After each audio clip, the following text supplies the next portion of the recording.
झालेला आहे तो निर्णय तुम्ही पाहिलेला आहे, ऐकलेला आहे, अपेक्षित होतं काय घडतं?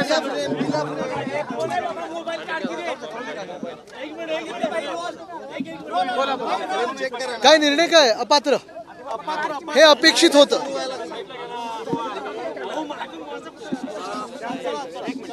विधानसभा अध्यक्षांनी काही निरीक्षण नोंदवलेले आहेत. त्याच्यानुसार उभाटा गटाने राष्ट्रीय कार्यकारिणीची बैठक घेतलेली.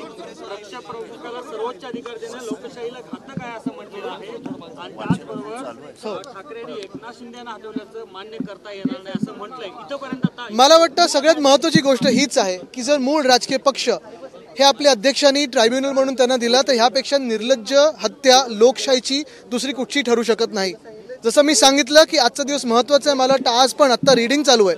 जास्तीच्यावर बोलण्यापेक्षा एकच महत्त्वाचं याच्यात हे देशासाठी मोठे संकेत आहेत की येणाऱ्या 2024 जर अशी गद्दारी लेजिटिमाइज झाली, घाणेरडं राजकारण लेजिटिमाइज झालं, खोक्यांचं राजकारण लेजिटिमाइज झालं तर आपलं संविधान भाजपला बदलायचं आहे. डॉक्टर बाबासाहेब आंबेडकरांनी लिहून दिले संविधान भाजपला मान्य नाही आणि स्वतःचं संविधान लिहायचं आहे. हे स्पष्ट होईल.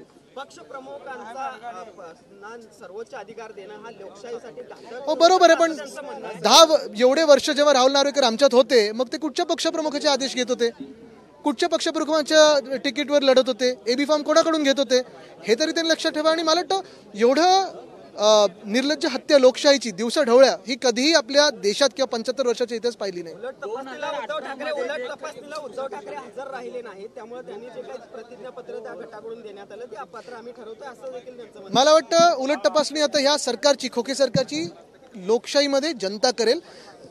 सुप्रीम कोर्टाकडून अपेक्षा आहे पण आता जास्ती अपेक्षा आहे जनतेकडून.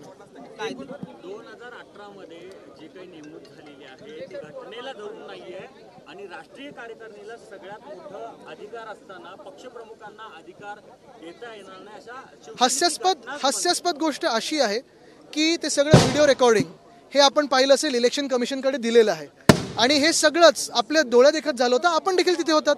मुख्य गोष्ट पुन्हा एकदा आहे की जगाला आता कळलेलं आहे की आपल्या देशात लोकशाही मारली गेलेली आहे, हिटलरशाही सुरू झालेली आहे.